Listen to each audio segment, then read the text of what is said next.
Good morning, good afternoon, good evening, and Merry Christmas Eve here on this episode 8 of Sutton Reactions. I am your host, Sutton Def, and we're here to have some fun today. This is the ninth episode of the show here. Again, Christmas Eve episode. Drop down below in the comments section what your favorite Christmas Eve tradition is, right? Is it making the cookies to put under the tree, whether you got kids or whether that you used to grow up with that tradition? Is it opening one gift before Christmas, so opening one gift on Christmas Eve night? Is it watching your favorite Christmas movie, and if so, what is that movie? Let me know your favorite Christmas Eve traditions. I've always thought that was fun. Um, but yeah, again, guys, welcome back, and welcome into another episode of Sutton Reactions, where me, your host Sutton Def, reacts to any and everything that comes to the forefront of my attention, and also things that you guys can send me through my social media at Sutton Def on Twitter or Instagram. We are live here 4 days out of the week. Of course, this is a simulcasting live on the Purple Rain Podcast YouTube channel. So shout out to the Rain Gang. Salute to all you guys over there. And then it's also simulcasting on the actual Sutton Reactions channel. So if you do want to subscribe to Sutton Reactions, which this show will be exclusively featured on pretty soon here, I'm thinking as soon as 2026. Make sure you go sub to that channel so that way you make sure you don't miss any of our episodes of SR. Okay, so I wanted to get into a couple of things, kind of a lighthearted, fun episode, but I do want to start with a slightly serious topic. Right? This is something that just came to my attention as of this morning. I think it happened the night before last, but it's about Draymond Green, Warriors forward for the last about decade, right? He's a staple of the Golden State Warriors. He got into it with his head coach, Steve Kerr, the other night. And when I say got into it, I mean like to the point where Draymond Green was cussing him out. Draymond Green had to leave the game. Steve Kerr told him to go the fuck home. It was bad and it was ugly. So let's take a look at a breakdown of what actually happened that night.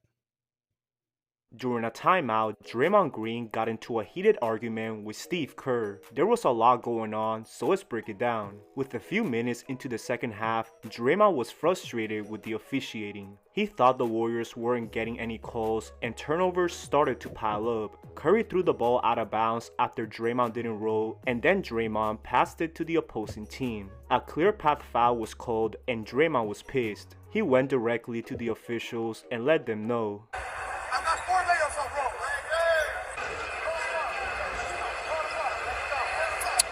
Start speeding up. Kerr tried.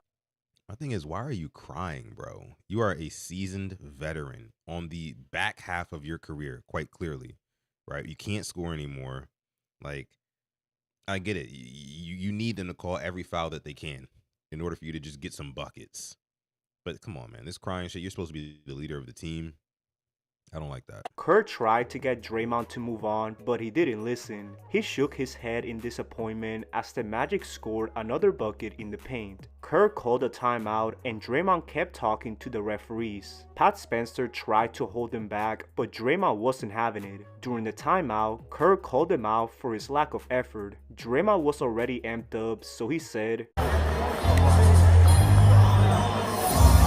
Kerr knew where this was heading, so he stood up for himself. He said, "Hey Draymond, if you don't want me to talk to you, then go home." Moses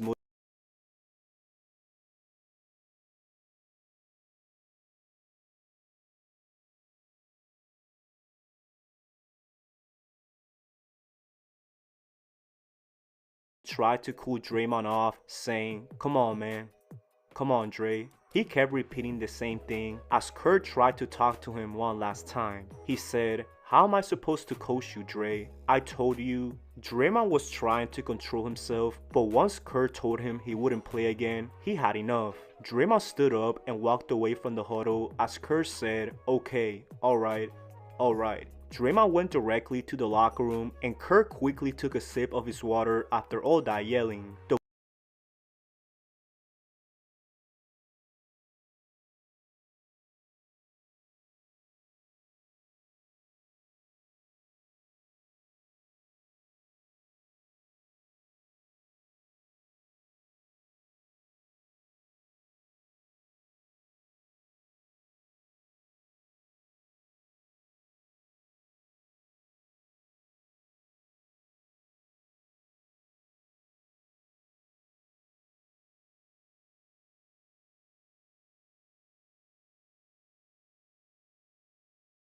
My bad, guys. I moved my mic for a second.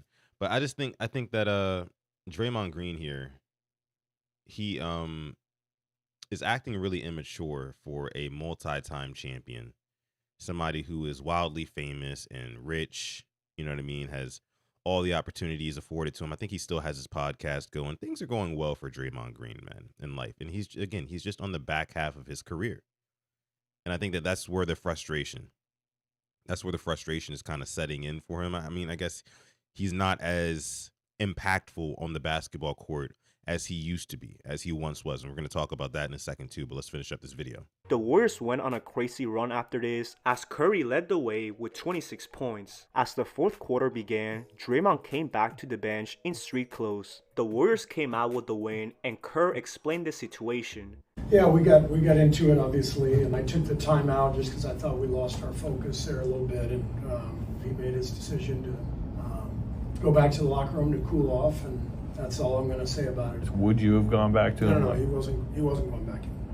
That's how bad things got, and Draymond also gave his input. Temper spilled over, and I just thought it was best that I got out of it. I don't think there was a situation where it was going to get better. What caused the argument? Basketball. People lose their emotions sometimes. It happens. It is what it is. You're with people for a long time. There's a level of comfort, and shit happens. We move forward. In the end, the Warriors are still in the playoff race, and there has been no Okay, so no disciplinary action for Draymond Green so far. But for me, I really hate this whole, oh, my beef is with the refs, so I'm going to go to the sideline and curse out my coach who's just trying to get my mind back on track to just play the game, right? To get my head back in the game. I'm going to curse out my coach, and then I'm going to take my ball and go home.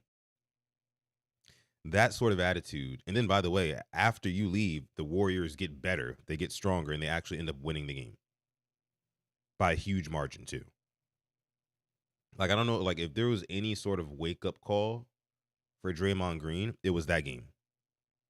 Because if you're the Warriors, I mean, I'm getting ready to trade him. I'm getting ready to get him the hell out of town, you know? And I want to read this part of an article from a beat writer for the Golden State Warriors. They talked about how the Warriors have gotten back to 500. They've gotten some momentum, but that momentum could be snapped by the Draymond Green and Steve Kerr incident, particularly when it's all anyone wants to talk about and ultimately takes away from what was one of the more impressive wins of their season, because the Magic have been really good this year. That's what they were playing, right? Not only has Green caused a distraction, but the Warriors have arguably been better without him on the floor. After he returned from an injury, the four-time All-Star has been turning the ball over more, which just cannot happen when he's already limited because of a lack of scoring. So again, number one, you can't score. Number two, you're turning the ball over, right? And then you're distracting your teammates. And you're taking away from their focus, their concentration. They can't lock in because you're on the sidelines, literally out of sorts. And you got teammates trying to reel you in like, come on, bro. You got younger teammates trying to get you to grow up and be more mature. I mean, I've never thought that Draymond Green was a, phenomenal basketball player. I just thought that he had savvy, you know what I mean? Great defensively in his prime. And then, he had some stints where he was able to score a little bit, had some stints where he was able to shoot a little bit, but he never really panned out to being that player who just has like any sort of bag work. You know what I mean? He was never that guy. And of course, he never really had to be that guy because for the majority of his career, he had Stephen Curry and Klay Thompson. You know what I mean? The likes of Andre Iguodala for a while. And some other guys as well. But again, this behavior from Draymond, I cannot. And World Class says in the chat, he's a specialist at best. I agree. He's a specialist at best. But now more than ever, I think it's time for the Warriors to cut ties with him. I think it's time to just move on. Much like the whole Ravens and John Harbaugh situation, even though that's a little bit different, right? Because we're talking about a player and a coach, but we're just talking about two guys who have been with an organization for a very long time. And like Draymond said at the end of this video, like, it's a comfort thing. I got comfortable, like, again, I know it might be a little bit apples to oranges, but it's kind of the same in my eyes. I think there's just time for a new change of scenery for both parties, and it's okay. I don't know exactly how much Draymond has left in the tank before he retires. I think he should hang it up maybe in the next few seasons or so, but I think that his time with Golden State, after everything that this franchise has given you, and you go out there and make an ass of yourself. You make an ass of yourself like that. It just, it's embarrassing. And honestly, if I was the GM of the Warriors, I would say, yeah, it's time. It's time. It's time. Says, has Draymond ever been an all-star? I think so. I think he's been an all-star before. Let me see. Draymond Green. All-star appearances. Yeah. He's been an all-star 4 times. 2016, 17, 18, and 2022. Known for, of course, his defense, playmaking, and then just letting the game run through Steph Curry. That's really all he's had to do. He's one of those superstars who, like, benefits so greatly off of having, well, he's not a superstar. He's one of those stars who benefits greatly off of having a superstar. Like, all of the defense flows towards Stephen Curry. You know what I mean? So, like, Draymond Green really just has to do his part and make sure the offense flows through Steph and make sure that he can lock up one of the team's best players, one of the team's best big men on the other side of the floor. That's his only responsibility, and he does it very well. He's done it very well throughout his career. But again, to act like this after everything that the organization has given you, the franchise has given you, it's embarrassing. Chris M in the house, one of our members, says, what happened? So basically he was upset with the referees in the game the other night, and he was cursing out the refs because the refs weren't calling fouls for him. And he took that frustration to the sideline where his head coach, Steve Kerr, was trying to reel him in, calm him down, and said that, hey, look, you need to, like, basically get past this. You know what I mean? Lock the fuck back in. And Draymond Green cussed him out and said, F you. Basically, like, I'm out of here. Steve Kerr was like, you can go home if you want to. Draymond Green said, all right, bet. And he left. He went to the locker room. He ended up coming back out in street clothes and sat on the bench, and the Warriors ended up winning by like 30. But that's basically what happened. And it's just time for him to go. It's just time for him to go. And he's definitely a system player, world class says. And I think somebody else in the chat, who is this, Makai, says the question is, what team would trade for him? He's making $25 million this season, and he has a player option for next season for $27 million. That's true. I would think that just a team who needs some defense, a team who needs a little bit of leadership, a team who needs a little bit more edge, those 3 things, if you're looking for those 3 things, and I'm sure there's a lot of teams out there who are in the market for such things that might supplement some of their younger pieces and things like that.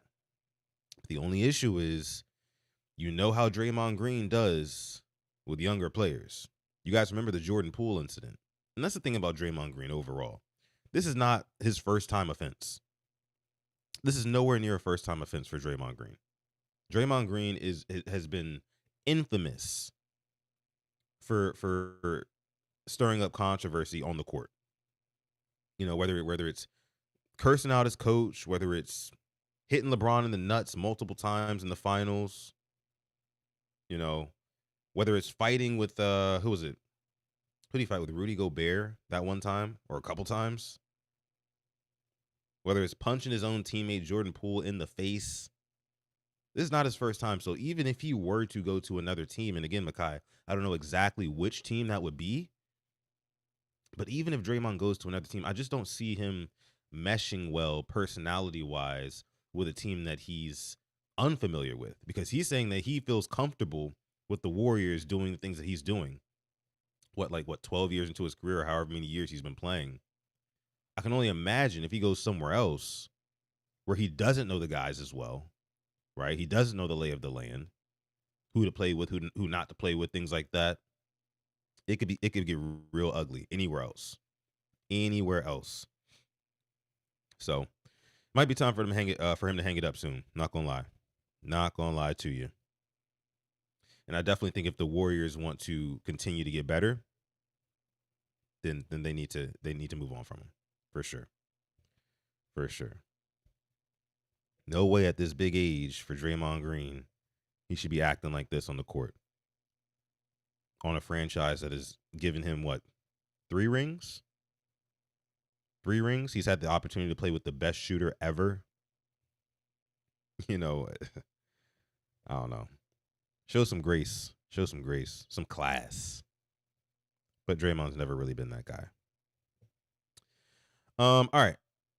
Let's get into the next video of the day. Let's see. Oh, he's got 4 rings. 4 rings. Yeah, even worse. So you guys can see the thumbnail. You guys can see the title of the video.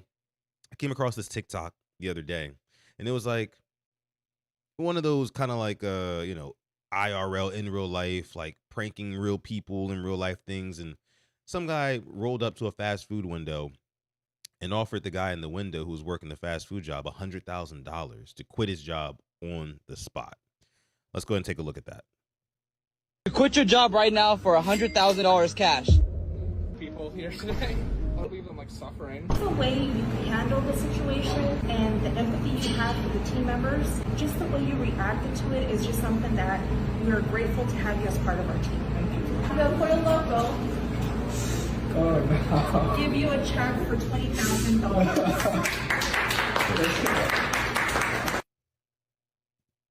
All right, so you see what happened here, and I'll run it back again. But this guy, again, working fast food at Pollo Loco, had a guy pull up in his drive-through window, and the guy says, hey, if you quit your job right now, I'll give you this whole stack of cash, which amounted to $100,000. And my question to you, everybody watching right now, whether you're watching live or after the fact, comment down below. If you were working this job, this fast food job, where let's say, you might be making what, maybe $30,000-$40,000 a year. I would assume, working fast food. I haven't worked fast food in a while, but I think that's probably how much they make. Would you quit your job on the spot if somebody offered you $100,000? Yes or no? I want to know.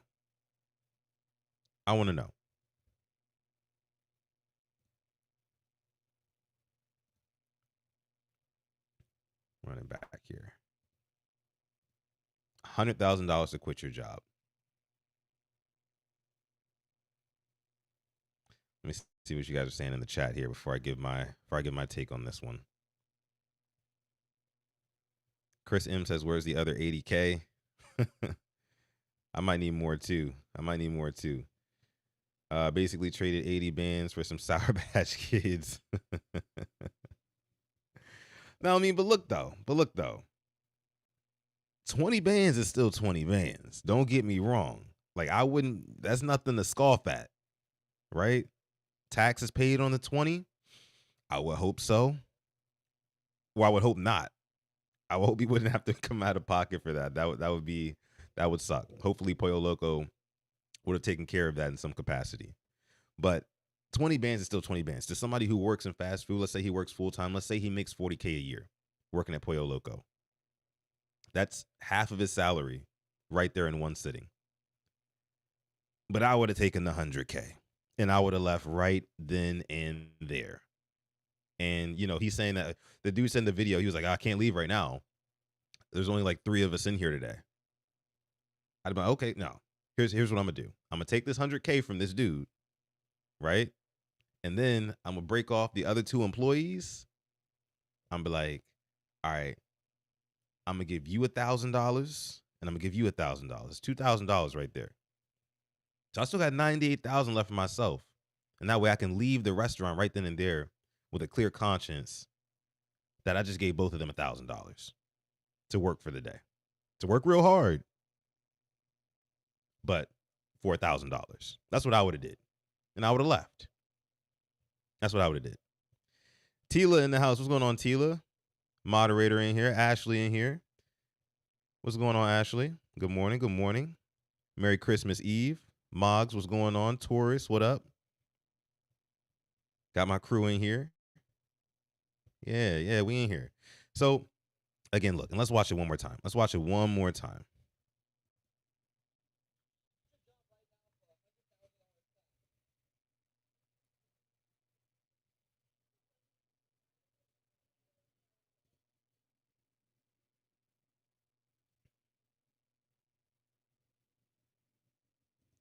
And one more thing.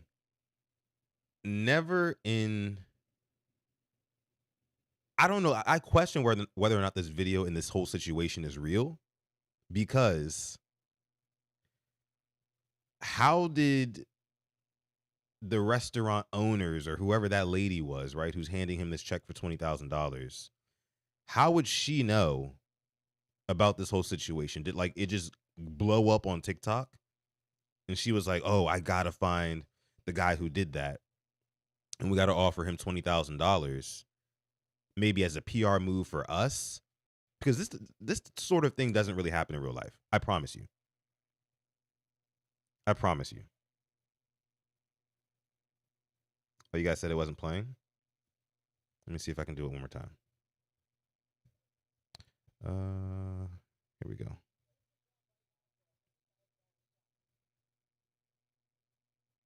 Hopefully it's playing now.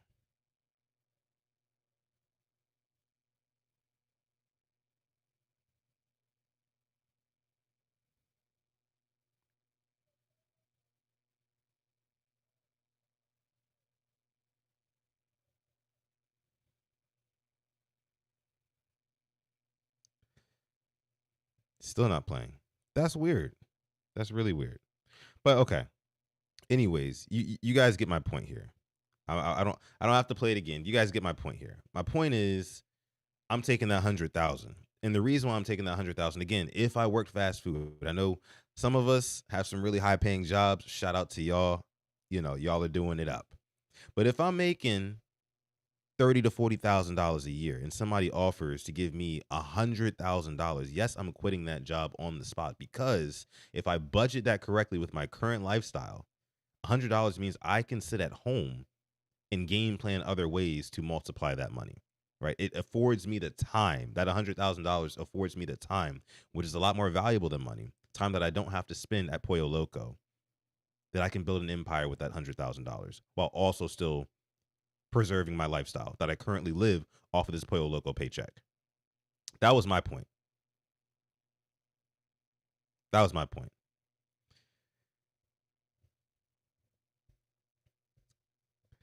Let's see what y'all are saying here. Illegal activities at 14 is crazy. What are we talking about?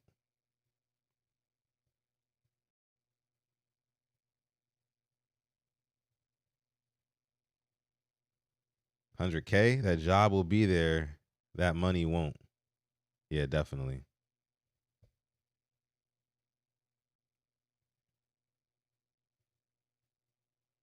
Thea Pennell says, what's up, Sutton? What's going on, Thea Pennell? Merry Christmas Eve to you. Happy holidays.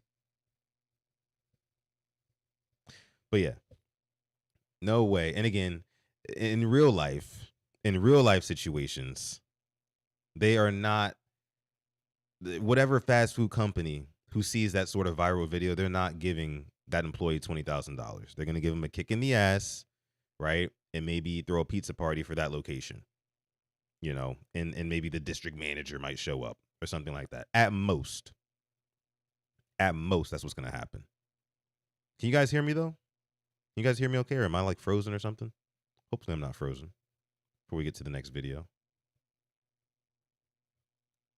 It says 20 racks is not a lot. It's not a lot. 20 racks is definitely, it's still 20 racks. Don't get me wrong. But compared to that 100K, it's nothing. It's nothing. It is to fast food workers, Moggs. Shoot, 20,000 is a lot to me. I don't even work fast food. I'll take 20,000. Shoot. El Pollo Loco, not even good. Stay for 20K. We can hear. Okay, cool. You know, frozen beer video part is because it's not playing. Oh, yeah. I paused the video, guys. I paused the video. We're going to get into the next video. Hopefully, you guys can hear this next video. It's actually the next one, a little bit more lighthearted, a little bit more funny. Brandon, what's up? What's going on? Again, if you're just joining or if you're part of the hashtag replay gang, I want you to throw down below in the comment section what your favorite Christmas Eve tradition is. Not Christmas Day, but Christmas Eve tradition is. I know a lot of us growing up had some different ones. I want to hear about them. I want to hear about those. All right. I'll take the 20K. It's 20K more than what I had. Absolutely. For sure. All right. Let's see. What else we got here? So I'm definitely taking that money each and every time. This next one, it was I saw this video this morning and I just couldn't stop laughing at it, right? Now, when it comes to, and I guess we can start a conversation about this.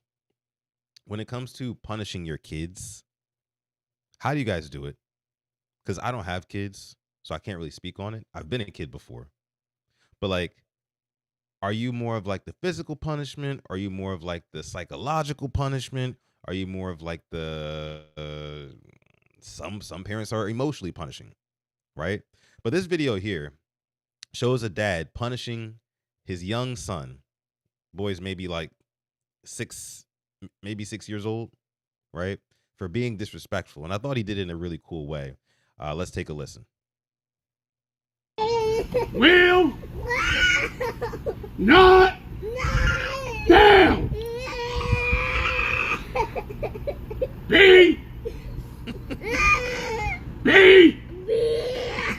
disrespectful to anyone. I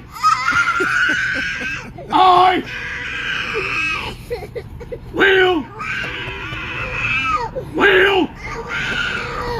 not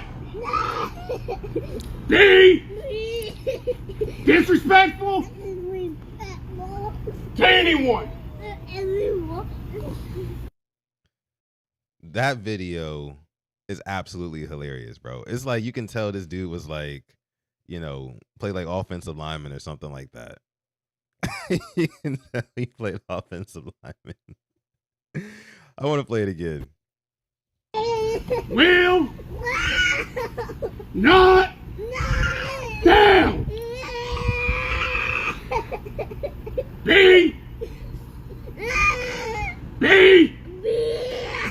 disrespectful to anyone. I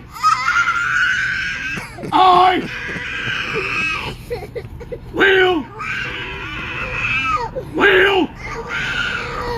not be disrespectful to anyone. Oh my gosh, that is absolutely hilarious. But 10 out of 10. 10 out of 10 punishment. W punishment, W parent. I'm not gonna lie. This is like the way if I had a son, I would definitely punish him like this. You know, because this is physical punishment. This is what this is. This is physical punishment. But you're not actually hitting your kid, right? Now, when I was growing up, I got my ass whooped, right? For a lot of different things. A lot of different things. Whether that be, you know, being disrespectful, acting up in school, lying about something, got my ass whooped physically. Fighting with my siblings, ass whoopings. But I understand that it's a different time from when I grew up. Much different time. And I'm of the belief now, again, like I said, I don't have kids, at least not yet,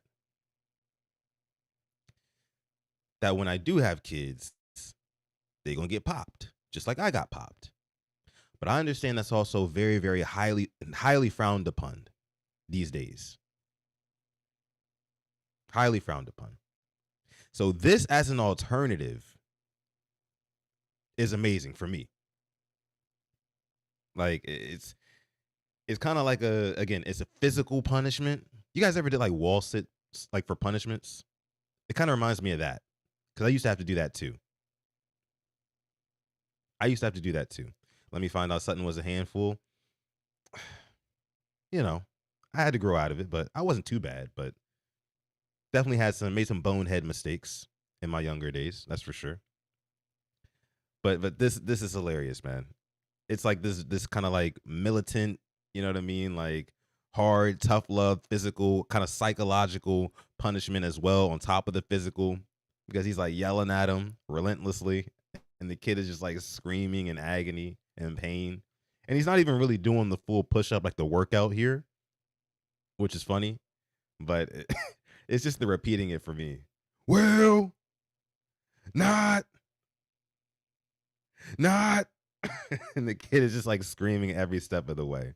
It's hilarious. Let me see here. Chat's moving. JD says I had to stand up on one foot. That's tough. For how long? JD? How long they make you do it for? Can you guys do a pistol squat? It's when you stand on one foot and you squat and you're on one foot the whole way down, the whole way up. Can you guys do that? It's pretty tough. It's tougher than you might think. JD might be able to do it. Chris says wall sits with books over our heads. My mom and dad were military. Yeah. Books on the heads, books on the lap. You know why you're doing the wall sit? Bro, classes, I got effed up. No beatings or spankings. We got assaulted. Straight ass whoopings, huh? Straight ass whoopings. Do you feel like, do y'all feel like physical punishment works better than any other brand of punishment? I know it depends on the kid, right? But in terms of like, well, here's the thing. Do you think that your children should have a healthy fear of you? To everybody out there who's got kids, and even if you don't have kids, I want to know your perspective too on this. Do you think your kids should have a healthy fear of you? Notice I didn't say just straight up fear, like terrified, but like a healthy fear out of like, I guess, sort of like a respect. Do you think your kids should have a healthy fear of you, of their parents?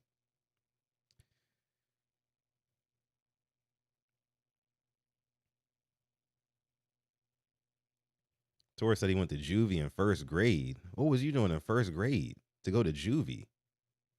You was like 6 years old. You was like the same age as this boy in this video. Now, I need to know that. Tila says, now what I don't like is when parents be cussing their kids out. I mean, because I think that does a different type of damage, like emotionally, right? When you verbally like berate your child, right? Because I think the thing behind like physical punishment, like when you're giving a child a spanking, you know, a lot of times you can just you can tell them afterwards like you love them, and that may go in one ear and out the other in the moment because like you just beat my ass, like you don't love me clearly, right? But sometimes words do speak louder than actions. Sometimes they do.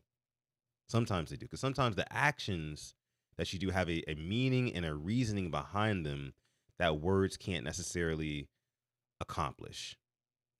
You know, that words can't necessarily communicate. And this is talking about to children, right? I don't know. That's just me.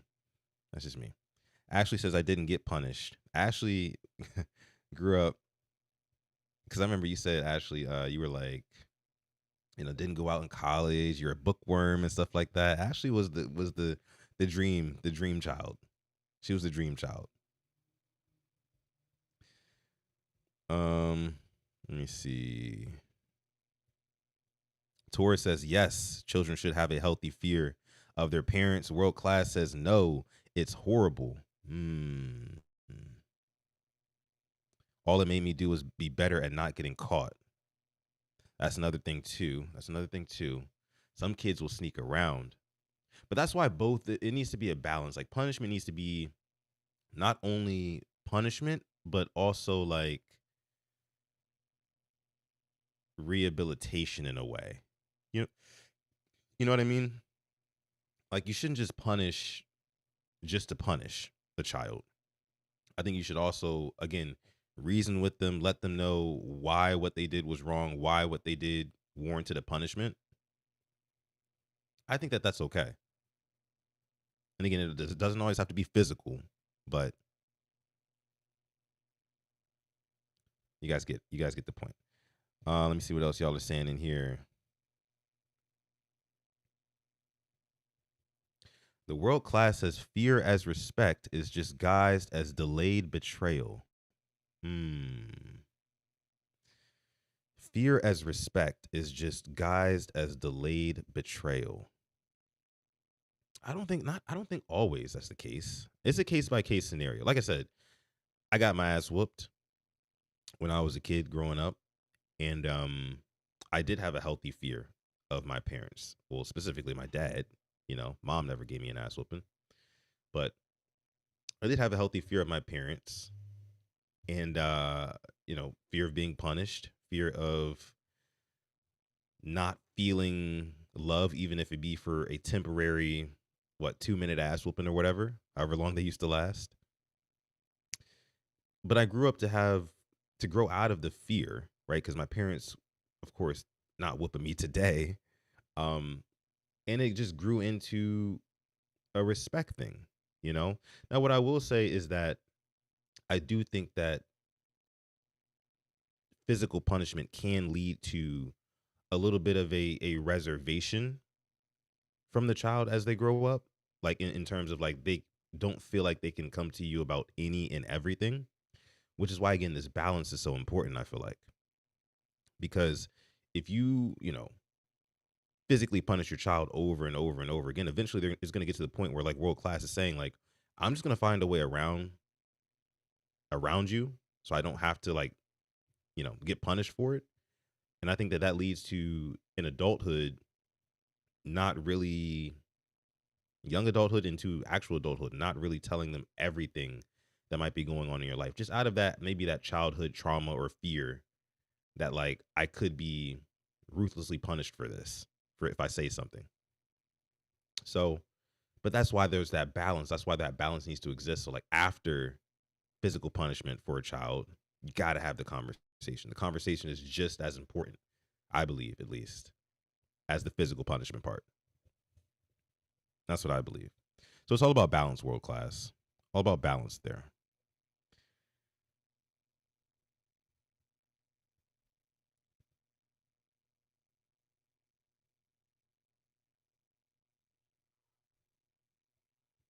Hitting a child doesn't teach them to think, it teaches the opposite.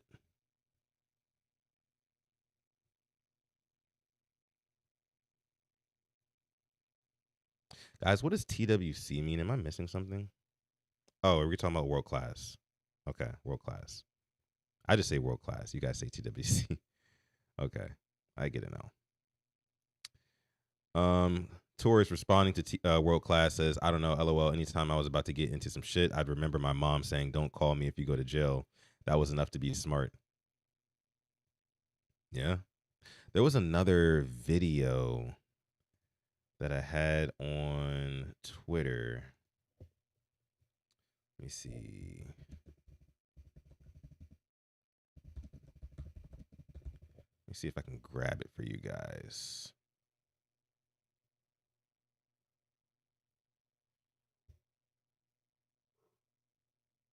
Yeah, here we go. Here we go. You guys seen that video of the cops that caught the 3 young boys, 8-year-old, 11-year-old, 12-year-old, trying to steal a car in Ohio? You guys seen that video? I kind of want to pull it up for you guys. Give me a second. I'm gonna pull that up for you guys. Let's do it.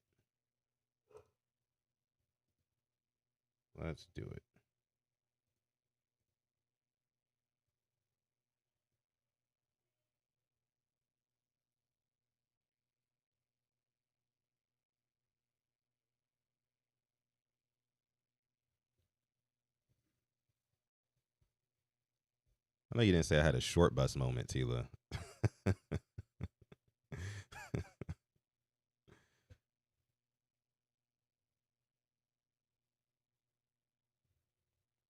All right, here we go. Here we go. So here is a video. Let's go ahead and take this off. Here is a video of 3 Ohio kids getting detained because, and again, I guess we're just talking about bad kids here. This is where, you know, kids need to be beat. You know what I'm saying? You need a little bit of physical punishment for this one. I'm not going to lie to you. Just a simple conversation I don't think would suffice for this because these kids tried to steal a car. Let's take a look. On the ground! On the ground! On the ground right now! I'm sorry. I have 2 in a backyard right now. His name is Clarkton Dale Platts. On the stomach now! On your stomach now! Please. Do not look at me! Where's the 3rd one? He over there. Stand by. Got 2 pruned out there. I love that they immediately like snitched out their mans because it was 3 of them. Cop caught 2 of them like immediately, and then they immediately snitched out their mans, who I guess had gotten away. Isn't that crazy? That is hilarious. Let's keep going. Stand by. Got 2 pruned out there complying. I'm getting you an address. Stand by. Do not look. Do not look at me. Get on the ground. Do not look at me. Kids was traumatized. Do not look at me. Stay on that ground. You're in there? Get over here now. Get over here now. Go. Just get on the ground. Stand by. I got all 3 now. Stand by. Please don't hurt us. You call my mom. We'll call parents in a second. You guys are doing good. Thank you for complying. Once I get all the units here. And see, again, these kids need their ass whooped. They need their ass whooped. The units here, we'll detain everybody and we'll figure everything out. Going to jail? We're not going to jail right now. You're going to be detained, okay? And if a cop ever tells you we're not going to jail right now, if he puts that stipulation, that right now stipulation, you going to jail, big dog. Just keep on complying. Hey, stop. I see Taurus in the chat says what they do. They stole a car. They stole a car and went on a little chase with the cops, right? 8 years old, 11 years old, and 12 years old. Chris says they could have put the gun away when they saw that they were kids. Also, fairs, maybe bringing out the stun gun or the taser, whatever, that would have been enough, more than enough to scare these kids because obviously they weren't on anything malicious once they, realized they got caught. They were fully submissive, fully compliant. And like Tila says, now they crying like little babies. Let's keep listening. You should have thought about that before you got in that car. Yeah. Mommy, sorry, please. Okay, well, stop crying. You see anybody else crying? Stay off your phone for a minute. Now you just want your Stay mama. off your phone.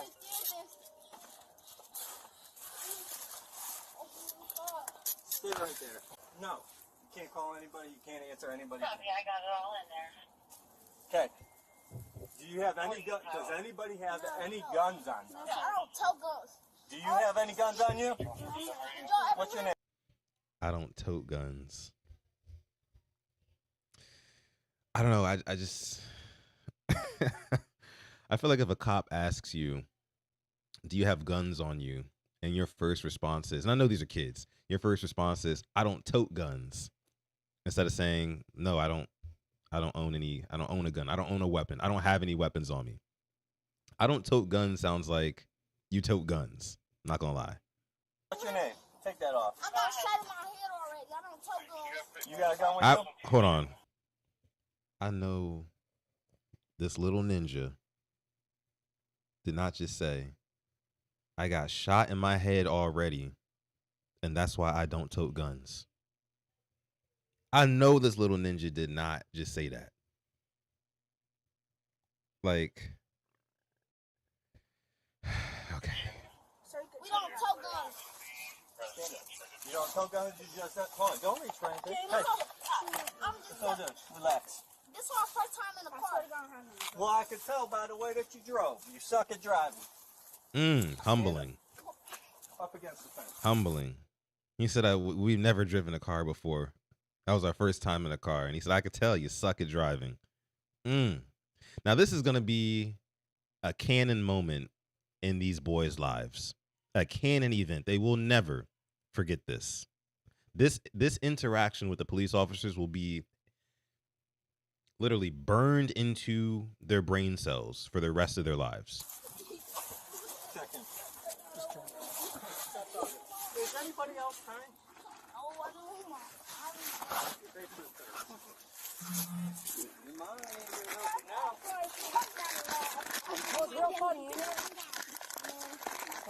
Man got pretzels in his pockets.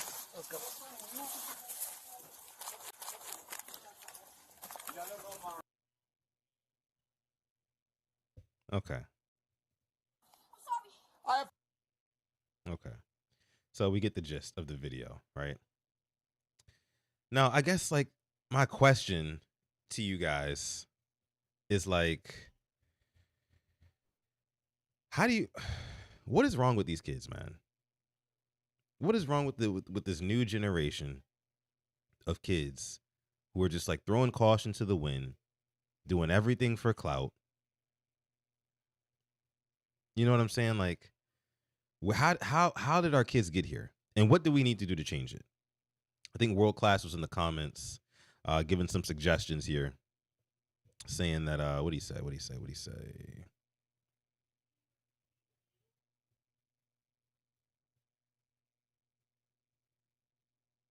He said, I could fix those little boys in 2 months without interference.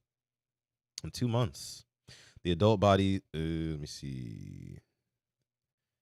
The adult body's children that is responsible for them be stealing, so they're trying to one up like boys are designed to do. The adult body's children. So I guess you're saying the people that they see, that they look up to, are stealing. They watch the crime be committed against them, so they think it's normal. So again, I say, like, what do you do? What do you do?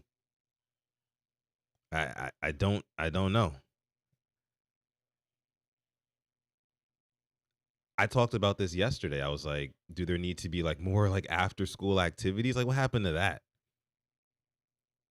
What happened to boys being interested in sports?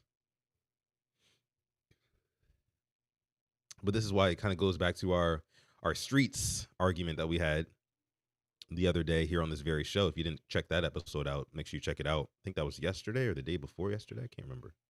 It was yesterday, actually. I think. Yeah, yesterday. But yeah, it's like when you grew up in an environment like that where you see those type of crimes happening on a daily basis or a weekly basis, whatever, it does kind of normalize it in a child's mind who's still being like kind of like, formed and fermented. And it's sad to see them try to pull off things like this and think that it's cool, or think that it's normal, and think that, this is like what life is about, because it's not. And somebody, maybe like World Class in the chat, get in these boys' lives and give them mentorship. That's really what boys need. Mentorship. I think that is the key to keeping our boys out of trouble, is making sure that they can have somebody that they can look up to, that again, that is not a ball player, that is not a rapper, somebody who has an attainable lifestyle with a good head on their shoulders, family, good morals, somebody like that they can look up to. Somebody like that they can think is actually cool and want to model themselves after. Because like World Class was saying, it's a whole lot of bad examples that these kids are seeing, and that's what leads to this behavior. Does it excuse it? No. Doesn't excuse the behavior, but it definitely makes sense of why some of it's happening.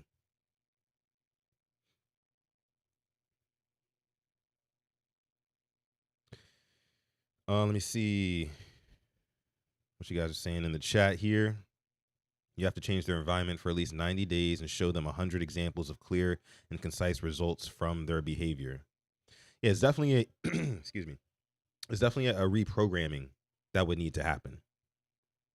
Definitely a reprogramming that would need to take place. Chris M says, I only ever stole my grandma's car to drive around at night, and she knew it. I always returned it back into the driveway because she could not reverse.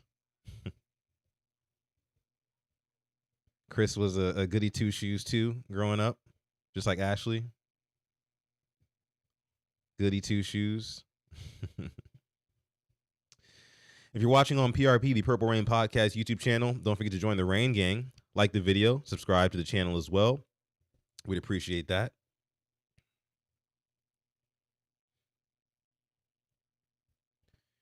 Torres says, my dad would point to homeless people and say, you better not end up like that, and keep driving. Yeah, I mean, and that's another thing about children. They are literal sponges, and in the same way that good examples can work, bad examples can also work. And I think there also, again, needs to be that balance. There needs to be that balance. You can learn from both. You can become a better person from both.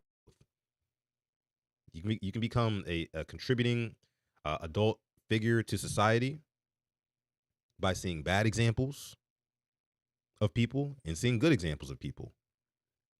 And the mix of those two should land you somewhere to where you know what life is supposed to look like. And you also know, if you don't do what you're supposed to do, what life could look like. You know, I think God wants us to prosper. But we do have choices. We do have choices.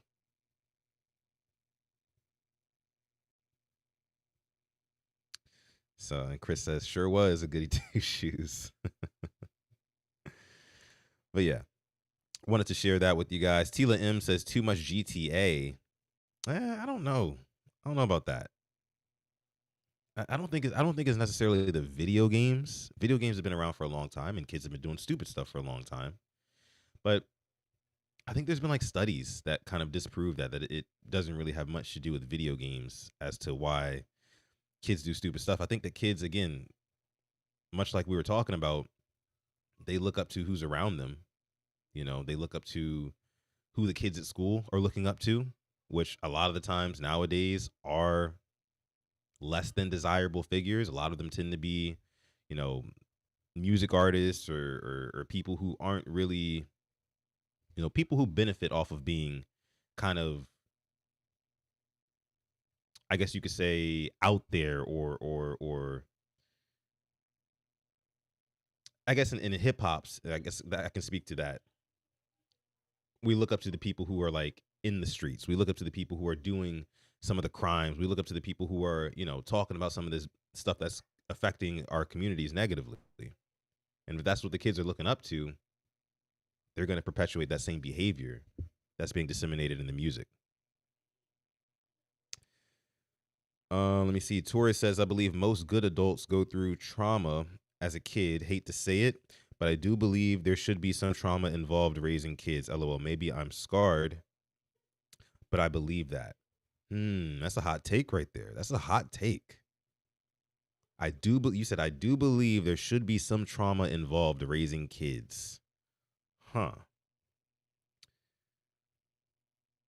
To an extent, I see what you're saying. And again, it kind of piggybacks off of my whole point of, you know, you can learn from good or bad examples in life.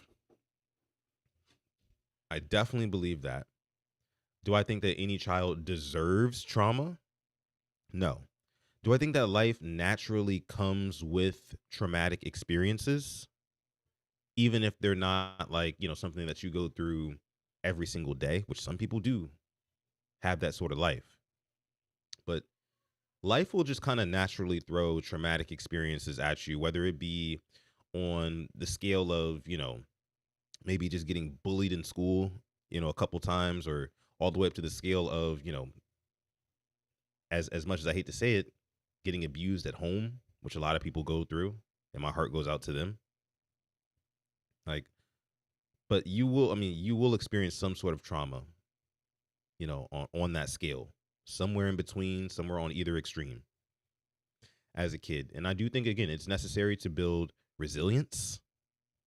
It's necessary to build, you know, your worldview so you can kind of have a realistic worldview. Because you think about it, like people who grow up spoon fed, people who grow up with no worries in the world, you know, a lot of them tend to have this skewed worldview that like that is just the default in life. And as a result of that, they treat people as if they're all afforded the same, you know what I mean, like lifestyle and opportunities. Like, so again, it's important to have a mixture of both. It's important to have a mixture of both. Let me see.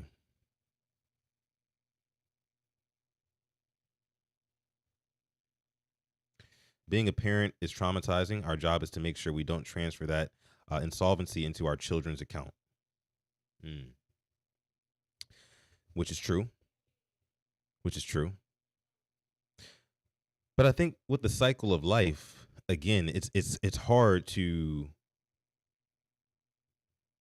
I don't want to say not pass any of that down, because you don't have to pass it down. Again, life will do it regardless, like I said. So I agree with you, world class here. I mean, like, I think your job is to kind of protect your child from that.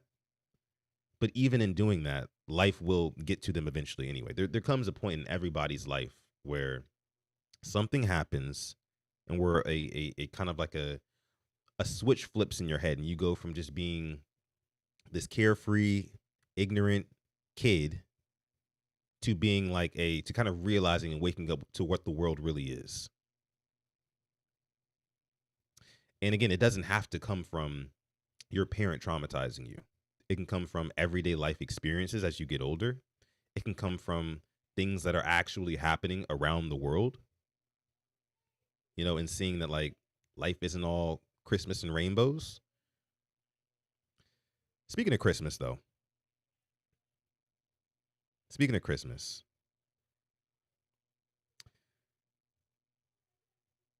Chris says, I miss being ignorant sometimes. Take me back.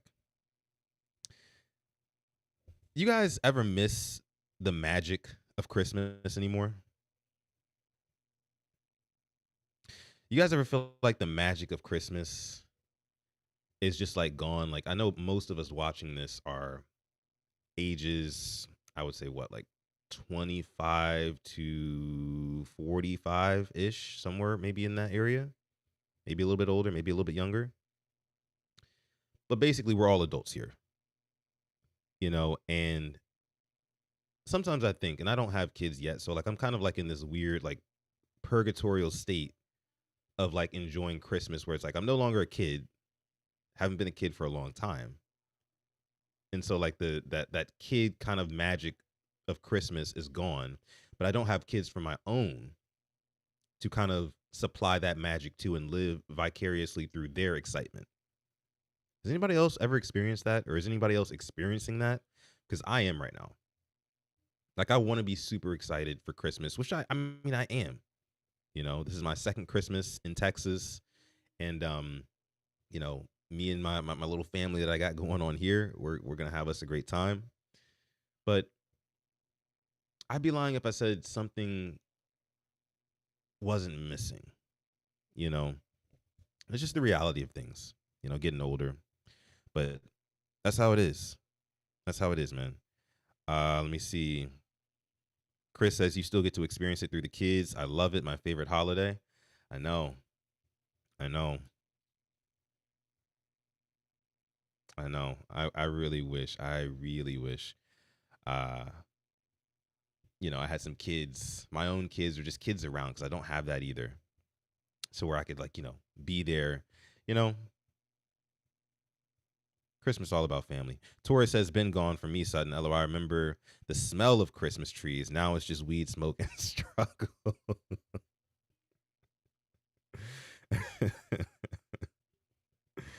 Oh my gosh. I mean, yeah, it's just like, you remember when you were a kid, you used to wait all year long for Christmas. Christmas was just the climax of the year. And I mean, and it still is, right?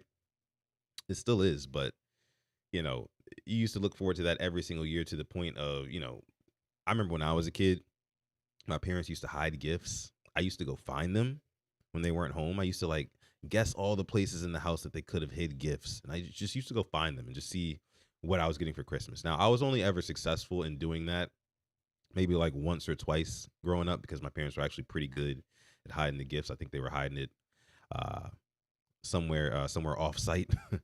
But I could never imagine doing that today. I could never imagine, an adult doing that because that's the little bit of magic that you have left for Christmas. Like as an adult, right? You get a present that's gift wrapped. You don't know what's in it, and you get to unwrap. You get to tear off the wrapping paper and see what you got for Christmas. That brings you back for just like a split second, right? For just like a split second on Christmas. That magic that you get. As a kid, it's like you're gonna get so many gifts anyway. It's like let me just go see what I got here, But it's just I don't know. It's different. It's different. JD says, "Are you and Alex going live tonight, tomorrow, or Friday?" We're gonna be live on Friday. We're gonna be live on Friday, guys. Me and Alex are both available on Friday, so we will be live that day.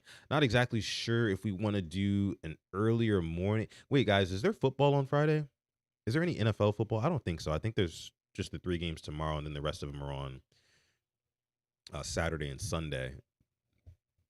But yeah, we'll be live on Friday to preview the Ravens versus Packers game where we do not know whether or not Lamar Jackson's going to play. We don't know if Jordan Love is going to play. We don't know what to expect, honestly. I think that the whole season could unfold on that day. We get blown out the water.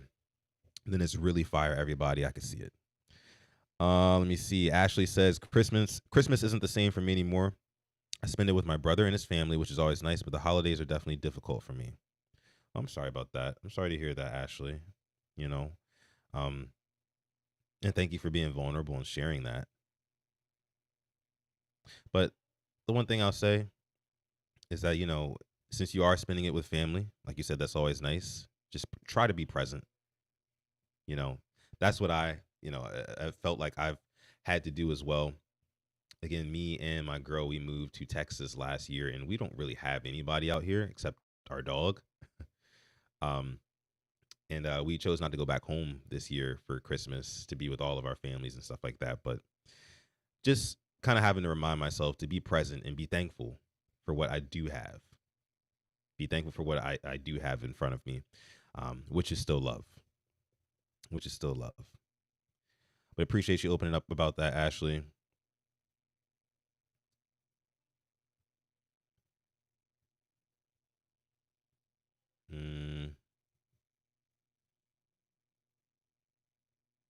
Stop trick-or-treating at 11 years old. That's a good time to stop trick-or-treating. I feel like it gets lame when you get to be a teenager, right? Kids start to clown you. I don't remember how that went. Man had to have the Christmas list ready. So when it comes to Christmas gifts, what is the best gift that you guys have ever received as a kid, though? I know we're all adults. Again, what's the best gift that you can look back on from your childhood and say, that was the best Christmas I ever had because I got that? I feel like everybody should remember at least one good gift that they got. For me, and again, you guys know I'm relatively young. So I think my favorite Christmas was probably Christmas of, 2007. Yeah, Christmas of 2007. And the reason why is because that was the Christmas that I got a PlayStation 3. And of course, I grew up playing PlayStation 1, PlayStation 2, but it was really only time I ever played those was when I went over to my cousin's house or my friend's house and things like that. I had an Xbox the whole time. Well, my parents got me a PlayStation 3, and then I got Guitar Hero to go with it, and Call of Duty, World at War. Yeah, I was set. And WWE SmackDown versus Raw. Yeah, that was the best Christmas. I was locked in for weeks. The PS3 was a goated system. I mean, people People don't really talk about it that much, because the PS4 was so iconic, the PS2 iconic, and the PS3 is just kind of sandwiched in between the two. But the PS3 was the perfect blend between the 2 and the 4, the perfect blend. The 5 to me is like, hopefully the 6 is better. But the PS3 is such an underrated console. And that was my favorite Christmas gift that I got. Maybe that seems a little materialistic. Torres says when he got his Nintendo 64, Bears. I got my 64. I don't think I got mine for Christmas, though. Did I get mine for Christmas? I might have got mine for either for Christmas or my birthday. You guys know my birthday just passed. So my birthday, it's always been a thing for me. My family got me presents on my birthday and then got me presents on Christmas. I'm sure that was tough on them, but they made it happen. So shout out to them. But yeah, I think I got a Nintendo 64 on like my, maybe 5th birthday or something like that. Can't quite remember. It was a long time ago. Chris M says best gift as a kid was a Ravens starter jacket. I know that's right. You still have it? Did you keep it as like a souvenir? Did you give it away or did you pass it down to somebody? Because I'm sure that was a dope jacket. I think I had a couple starter jackets in my time too, and I was just trying to think like which ones did I have? But I think I had a Redskins one. And I also had a Panthers one as well. Yeah, I had a Redskins one and a Panthers one. I remember.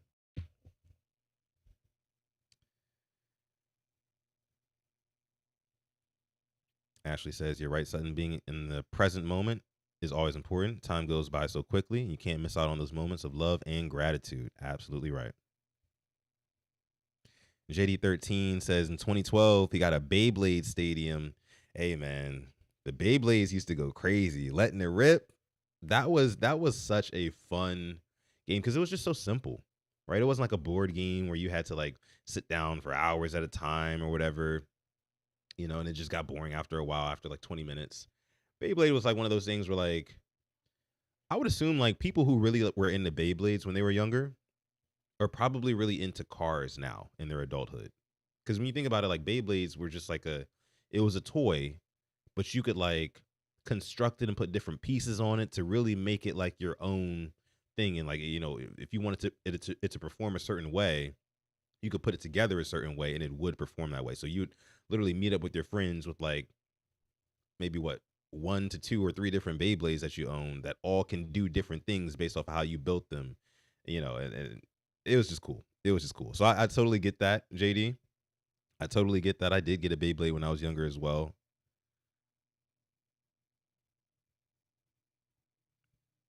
Ashley says she remembers she got Ravens tickets. It was New Year's Eve, and she thinks it was Ravens versus Browns. She cried. It was so happy. That's adorable. I love that. I absolutely love that. It wasn't New Year's Eve. It was in December, but yes, the little things. Brandon Tillman says the Game Boy. There we go. That's what I'm talking about, Brandon. The Game Boy, goated. I mean, we talk about like probably top 3 gaming systems all time. The Nintendo Game Boy. I mean, when we talk about top 5 game systems all time, I think Game Boy has to be in there just because of how revolutionary it was just for mobile gaming. I mean, it didn't have, of course, the best graphics or, the most extensive catalog, even though there was a lot of good games for it. But it was just revolutionary for especially for backlit mobile gaming. Because you guys remember the original Game Boys did not have a backlight on them, and you had to buy this little attachment light to plug into it so it could illuminate the screen. And I remember when we used to go on like road trips when I was a little boy, I had my Game Boy with me, and it would be dark outside, and I had to have that light attached to it. But then they added the backlight to it. Again, just a revolutionary console there. So Game Boy would definitely be in my top 5. Again, Nintendo, they did their big one with the Nintendo Wii. I know you guys remember that years ago, back in 2007 or whenever that came out. Revolutionary. Motion video games. Nobody was doing that. That's got to be in the top 5, right? Also in the top 5 for me, I'm going to have to go PlayStation 2. That's in there. And I guess this is in no particular order. I'll put the PlayStation 2. I'll also put the Xbox 360 in there as well. Even though I never owned that console for myself, I do recognize and respect what it did for the culture at the time. And then last one for me, I'll probably have to throw in that PS3. I probably got to throw in that PS3, man. That's going to be my top 5. Which Game Boy, the Color or the Advance? Yeah, I had both. I had the Game Boy Color, I had the Game Boy Advance, I had the Game Boy SP, all of them.